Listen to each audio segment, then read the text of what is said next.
আর ভাই আছে। ওরা যদি এসব শুনে ফেলে তাহলে আমাকে খুব তাড়াতাড়ি বিয়ে দিয়ে দিবে।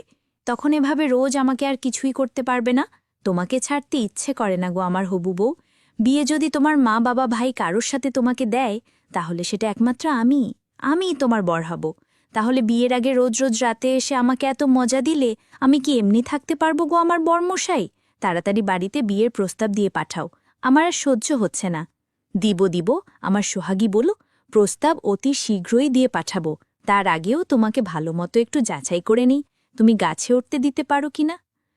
গাছে উঠলে কিন্তু হবে না বর্মশাই, গাছে বেশি উঠলে আবার কিন্তু দ্রুত ফলও চলে আসে, সে কথা মাথায় রেখো। সমস্যা নেই, যা আসবে তা আমি গ্রহণ করতে রাজি গো সোহাগী বউ। এভাবে রাতে কথাগুলো চাঁদনি আকাশের নিচে বসে বলছিল অনামিকা ও আরিফ। চাঁদনি রাত, গ্রামের ছোট নদীর পাড়ে হালকা বাতাস বইছে, গাছপালা নীরবে কেঁপে উঠছে, আর দূরে দূরে নদীর পানি হালকা ঢেউ খেলছে। অনামিকা আর আরিফ এক পাহাড়ি গাছে বসে আছেন, হাত ধরে হাত মিলিয়ে আরিফ হঠাৎ বলল, ছাড়ো আমাকে, বাড়িতে মা আর ভাই আছে, ওরা যদি এসব শুনে ফেলে তাহলে আমাকে খুব তাড়াতাড়ি বিয়ে দিয়ে দিবে। তখন এভাবে রোজ আমাকে আর কিছুই করতে পারবে না। অনামিকা চুপচাপ তাকালো, তার মন জানত আরিফ সত্যিই তাকে ভালোবাসে। সে আলতো হেসে বলল, আমার হবু বর, আমি চাই তুমি আমার জীবনের অংশ হও, কিন্তু তুমি কি আমার জন্য ঝুঁকি নিতে পারবে?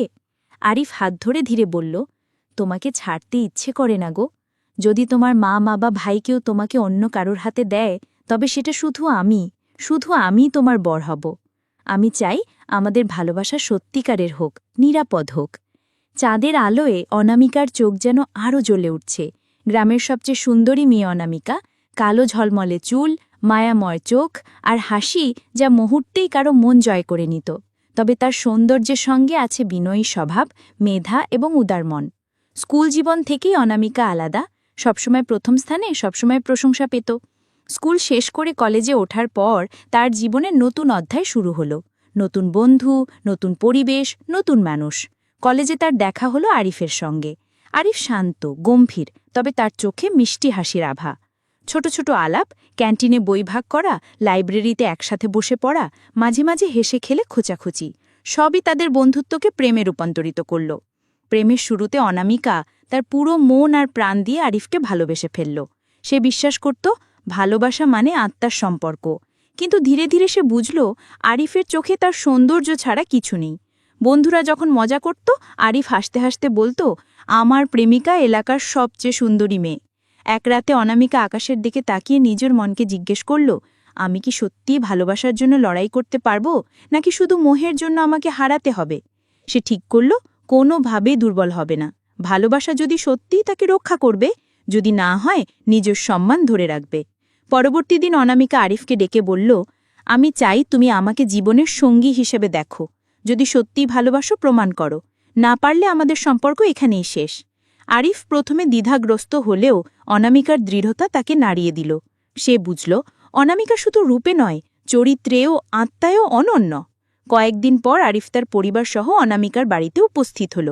সবার সামনে ঘোষণা করল, আমি অনামিকাকে ভালোবাসি, আমি তাকে সম্মানসহ বিয়ে করতে চাই।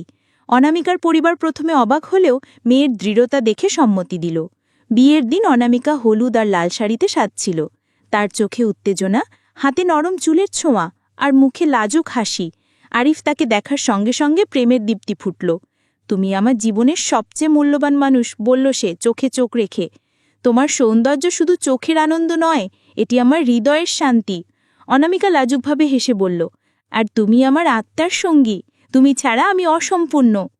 বিয়ের পর তারা নদীর পাড়ে বসে হাত ধরে হাত মিলিয়ে, বাতাসে হান মিশে আছে, দূরে দূরে পানির ধারা। আরিফ নীরবে অনামিকার মাথার চুলের সাথে হাত বোলালো, আর অনামিকা হেসে তার গালে চুম্বন দিল। এক দুপুরে হঠাৎ বৃষ্টি শুরু হলো। তারা দুজন ছাতা ছাড়া বাইরে নেমে নাচল। আরিফ হেসে বলল, এমন বৃষ্টিতে নাচলে সব দুঃখ দূর হয়। অনামিকা হেসে বলল, তোমার সঙ্গে সব মুহূর্তই আনন্দময়। বৃষ্টির মধ্যে তারা হেসে খেলল, একে অপরের সঙ্গে মিশে গেল। রাতের বেলায় চাঁদনি আবার নদীর ধারে পড়ে। আরিফ মৃদু হাসি দিয়ে বলল, প্রতিটি রাত আমি চাই তোমার পাশে কাটাতে। অনামিকা লাজুক হাসি দিয়ে বলল, আমি প্রতিজ্ঞা করি সবসময় তোমার পাশে থাকব। চাঁদের আলোয় তাদের চোখে চোখ রেখে বোঝা যায় তাদের ভালোবাসা আগের চেয়েও আরও শক্তিশালী।